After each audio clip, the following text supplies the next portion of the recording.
చాలామంది పిల్లలు పుట్టిన వెంటనే పిల్లోడికి అంతా నా పోలికే అంటారు. అక్కడితో ఆగిపోతారా? పిల్లోళ్ళు ఏదైనా ఒకటి చిన్న ముద్దు ముద్దు విషయాలు చేసినప్పుడు చూసి ఖుషిపడి ఫస్ట్ అనే మాటే అంతా నా పోలికలే అనేసి, లేదంటే మా అమ్మ పోలికలే, ఇలా మంచివన్నీ చేసేటప్పుడు మన పోలికలే కనిపిస్తాయి.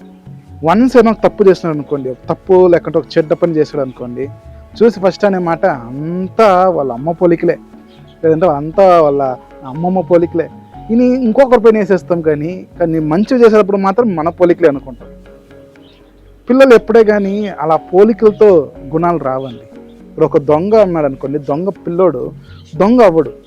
ఎప్పుడు తను దొంగ అవుతాడంటే ఆ పిల్లోడు వాళ్ళ తండ్రిని చూసి నేర్చుకున్నప్పుడు దొంగ అవుతాడు.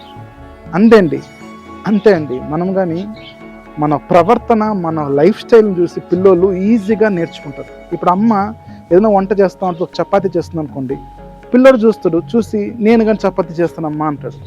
లేదు నేను ఏదైనా ఒకటి రిపేర్ చేస్తాను అనుకోండి, నా కొడుకు చూసి అప్ప నేను కానీ చేస్తానప్ప అంటాడు. ఇంతే పిల్లలు ఏంటంటే మనల్ని చూసి నేర్చుకుంటూ మనల్ని ఒక ఎగ్జాంపుల్గా తీసుకుంటారు.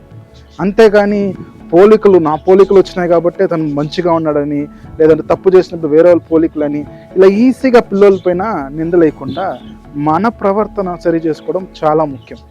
ఎందుకంటే మనం ఎక్కువ చూడండి, ఇప్పుడు కార్ డ్రైవ్ చేస్తూ ఉంటాము.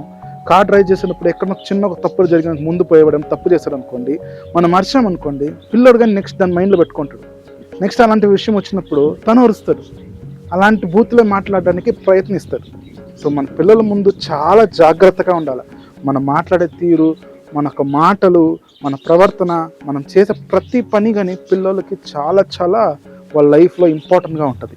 సో ఈ వీడియో చూసేవారిలో ఒకళ్ళ పిల్లలు ఒక ప్రవర్తన చూసి అయ్యో ఇదంతా వేరే వాళ్ళ పోలిక, వాళ్ళ సైడ్ నుంచి వచ్చింది, వీళ్ళ సైడ్ నుంచి వచ్చని అలా అనకుండా మన ప్రవర్తనని కరెక్ట్గా పెట్టుకొని మనం ఒక ఎగ్జాంపుల్గా ఉన్నప్పుడు పిల్లలు కానీ చక్కగా పెరుగుతారు.